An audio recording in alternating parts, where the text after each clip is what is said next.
Halloween naht bald und ihr braucht noch passende Deko dafür. Na dann passt mal auf. Ihr braucht weißes, schwarzes Papier, Kastanien, ein Stift, eine Schere und Wackelaugen.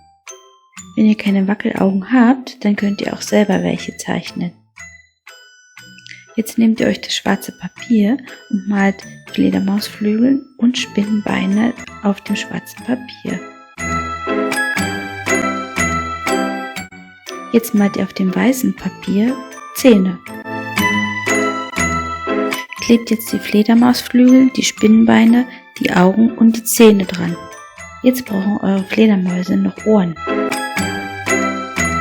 Malt einfach auf schwarzem Papier, so wie ich, die Ohren und schneidet sie aus.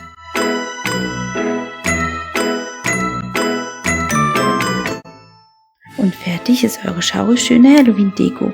Ganz einfach. Viel Spaß beim Nachmachen und Happy Halloween!